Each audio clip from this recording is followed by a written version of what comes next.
এই যে আপনার শাশুড়ি বৌমা স্নান পুজো শেষ, দেখো চুলের চিরুনি লাগাইনি, সিঁদুর পরে চলে এসেছি চা বানাতে। মাও স্নান করে নিয়েছে আজকে।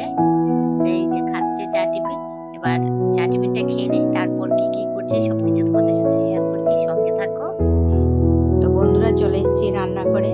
তো রান্নাঘরে চলে এসেছি, আজকে করব সয়াবিন পোস্ত। তো ফুলকপি পোস্ত দিয়ে সবাই আমরা খেয়েছি, সিম ও পোস্ত দিয়ে অনেক রান্না করে খেয়েছি। তো পাঁচমিশালি সবজিও পোস্ত দিয়ে রান্না করে খেয়েছি। তো এখন আজকে বানাচ্ছি আমি সয়াবিন পোস্ত। তো সয়াবিন পোস্তটা রান্না করতে আমি কি কি ব্যবহার করছি এটাই তোমাদের সাথে শেয়ার করছি। দেখো, উপকরণ হিসাবে নিয়েছি এখানে 1 চামচ ধনে জিরে গুঁড়ো, আধা চামচ হলুদ গুঁড়ো, আধা চামচ লবণ, আর এখানে নিয়েছি এলাচ, দারচিনি, গোলমরিচ, লং আর একটা তেজপাতা, আর এখানে পোস্ত বাটা, বাদাম বাটা, আর কাঁচা লঙ্কা চেরা, আর হচ্ছে একটু আদা থেতো করা। তো এবার এই পর্যায়ে সয়াবিনটা আমি ধুয়ে রেখেছি ঠান্ডা জল দিয়ে। এবার এই পর্যায়ে এটার মধ্যে আমি একটু গরম জল দিয়ে এটাকে আরও একবার ভালো করে ধুয়ে নেব। গরম জলটা আমি দিয়ে দিলাম। এবার গরম জলটা দিয়ে কিছুটা সময় রেখে দেবো, তারপর আমি বাবা কি করো, তো 2 মিনিট পর আবার আসছি, সঙ্গে থাকো বন্ধুরা। এতটুকুনই উপকরণ দিয়ে আমি রান্নাটা করব, তো এটাই তোমাদের সাথে শেয়ার করছি। তো ওইদিকে সোয়াবিনটা আমি গরম জলে ভিজিয়ে চলে এসেছি ওভেনের কাছে। দেখো, কড়াইটা আমি ধুয়ে সুন্দর করে পরিষ্কার করে বসিয়ে দিয়েছি, যেহেতু রান্নাটা নিরামিষ হবে। আর এই পর্যায়ে কড়াইটাও মোটামুটি গরম হয়ে গেছে, এটার মধ্যে আমি দিয়ে দিচ্ছি তেল। এই যে দিয়ে দিলাম সরিষার তেল। আমি রান্নাটা কিন্তু সরষের তেলেই করব। তো কড়াইয়ের মধ্যে তেলটা ভালোভাবে চারিদিকে লাগিয়ে নিলাম। এবার এই তেলটার মধ্যে আমি সয়াবিনটা একটু হালকা করে ভেজে নেব। সয়াবিনটা একটু জাস্ট একটু নুন দিয়ে হালকা করে ভেজে নেব। তেলটা গরম হয়ে গেছে, এই পর্যায়ে আমি সয়াবিনটা দিয়ে দিচ্ছি। দেখো,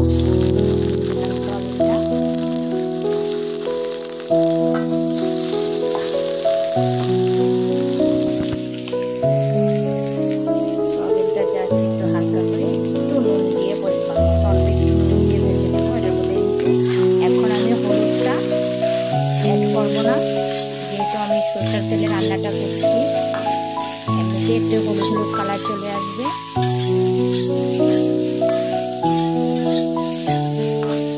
তো তোমরা কে কে এভাবে সয়াবিন পোস্ত রান্না করে খেয়েছো আমাকে কমেন্টে নিশ্চয়ই জানাবে বন্ধুরা।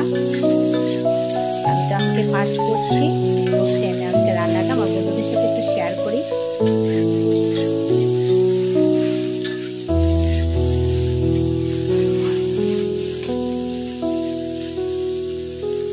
সয়াবিনটা কিন্তু আমি বেশি ভাজবো না বন্ধুরা, একটু ব্রাউন ব্রাউন কালার আসলেই সয়াবিনটা আমি নামিয়ে নেব।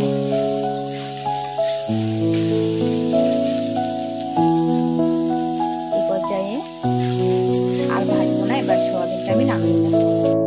এই পর্যায়ে কড়াইটার মধ্যে আমি আবারও তেল দিয়ে দেব। এইসব রান্না কি কম তেলে করা যায় বলো আমার ছেলেটা।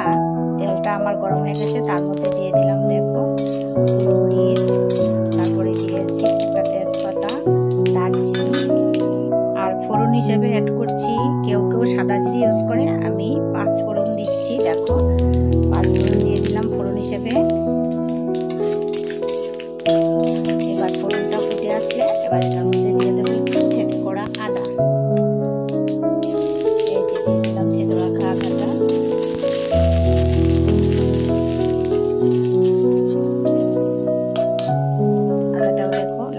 এটার মধ্যে এবার এই পর্যায়ে আমি দিয়ে দেবো রেডি করে রাখা মশলাটা। একদম নর্মালি রান্নাটা, একটু ঝামেলা ছাড়াই, কোনো ঝামেলা নেই, নর্মালি করছি আজকে, এটাই তোমাদের সাথে শেয়ার করছি। অল্প একটু করে মশলা দিয়েছি, মশলাটা তোমাদের দেখালাম আমি কতটুকু দিলাম। এবার মশলা থেকে তেল ছাড়লে তারপর এটার মধ্যে আমি দিয়ে দেবো পোস্ত বাটা আর বাদাম বাটাটা দিয়ে দেবো।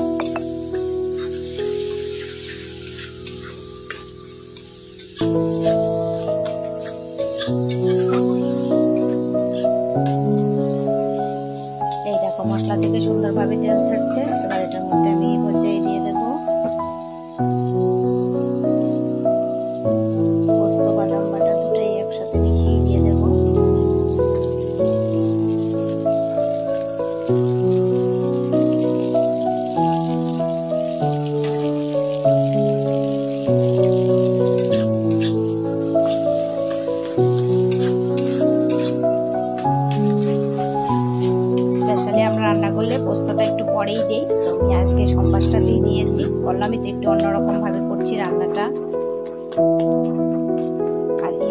বাটাটার মধ্যে এই পর্যায়ে দিয়ে দেবো চিড়ে রাখা কাঁচা লঙ্কা, যেহেতু আমি এখানে শুকনো লঙ্কা ইউজ করছি না, এটা কাঁচা লঙ্কা ইউজ করছি। দেখো এই যে কাঁচা লঙ্কাটা দিয়ে দিলাম।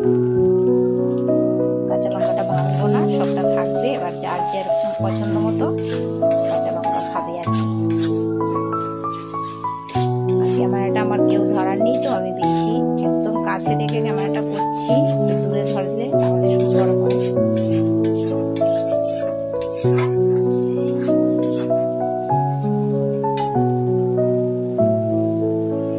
দেখো আমার পোস্ত আর বাদাম বাটাটা একদম মিশিয়ে নিয়েছি ভালোভাবে।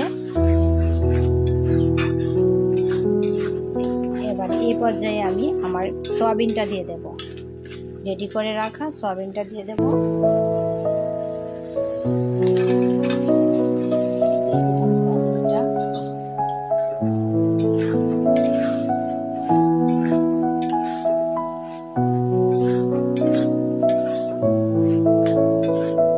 ভালোভাবে মশলাটা আমি পোস্ত আর বাদাম বাটাটা সবটা মশলাই সয়াবিনের সাথে ভালোভাবে লাগিয়ে নেব। একটু সুন্দরভাবে দেখো সয়াবিনটার সাথে মশলাগুলো লেগে যাচ্ছে। এবার এই পর্যায়ে আমি মিক্সার জারটা ধুয়ে একটু, এটার মধ্যে মশলাটা লেগেছিল ওইটা ধুয়ে জাস্ট একটু জলটা দিয়ে দেবো। দেখো জাস্ট একটু এই জলটাই দিয়ে দিলাম। এবার 2 মিনিট পর আবার আসছি বন্ধুরা, এটা এরকম মাখামাখাই হবে। 2 মিনিট পর আবার আসছি বন্ধুরা। দেখো বন্ধুরা এই পর্যায়ে আমার রান্নাটা কেমন দেখাচ্ছে, দেখো কালারটা কি দারুণ এসেছে। অনেকে হলুদ দেয় না, তবে আমি হলুদটা দিয়েছি। শাশুড়ি মা হলুদ ছাড়া পছন্দ করেন না, রান্না যে কোনো রান্নাতেই মানে বলবো হলুদ না দিয়ে কিসের রান্না, তাই হলুদটা দিলাম। আর ইয়াতে কিন্তু পোস্ত দিয়ে করলে সাদাটাই ঠিক আছে, তাই আমি হলুদ দিয়ে করেছি। আচ্ছা সেটা তো বললাম কেন করলাম। আর এখানে এখন নামিয়ে নেব, আর নামিয়ে নেওয়ার আগে এখানে আমি একটু চিনি অ্যাড করে দিচ্ছি। এই যে চিনিটা একটু অ্যাড করে দিলাম এটার মধ্যে। এবার আমি এটা নামিয়ে রেডি করে তোমাদের দেখাচ্ছি, সঙ্গে থাকো। তো আমার পোস্ত দিয়ে সয়াবিন রান্নাটা কেমন লাগলো আমাকে কমেন্টে নিশ্চয়ই জানিও বন্ধুরা। আমি তো এইভাবে করেছি, তোমরা কিভাবে রান্না করো সেটাও জানিও। আর আমার রান্নাটা কেমন লাগলো সেটাও আমাকে কমেন্টে জানিও। এভাবে নর্মালভাবে সয়াবিন, সবসময় সবজিতে দিয়ে সয়াবিন খেতে ভালো লাগে না, সবসময় একই রকম রান্না তো ভালো লাগে না। আজকে একটু অন্যরকমভাবে রান্নাটা করলাম, আর এটাই তোমাদের সাথে আমি শেয়ার করলাম বন্ধুরা। তো কেমন লাগলো আমার রান্নাটা আমাকে কমেন্টে নিশ্চয়ই জানিও। ভিডিওটা আর বেশি বড় করছি না, এখানেই রাখছি। চলে আসবো কালকে আবার আরেকটা নতুন রেসিপি নিয়ে। তো সবাই ভালো থেকো, সুস্থ থেকো, টাটা। সন্ধ্যা বন্ধুরা, ভিডিও বানিয়ে চলে আসলাম রান্না করে চা বানাতে। ভিডিও বানিয়েছি, তারপর সন্ধ্যাবাতি পুজো দিয়েছি, দিয়ে চলে এসেছি রান্না করে চা বানাতে। এবার চা বানাই, চার সাথে কি কি টিফিন খাচ্ছি তোমাদের দেখাবো। তোমরাও চলে আসো চা খেতে, সন্ধ্যাবেলা চলে আসো সবাই। কথা বলতে বলতে দেখো আমার চাও হয়ে গেছে। এই যে চা একদম হয়ে গেছে, চাটা নামিয়ে নেবো আবার।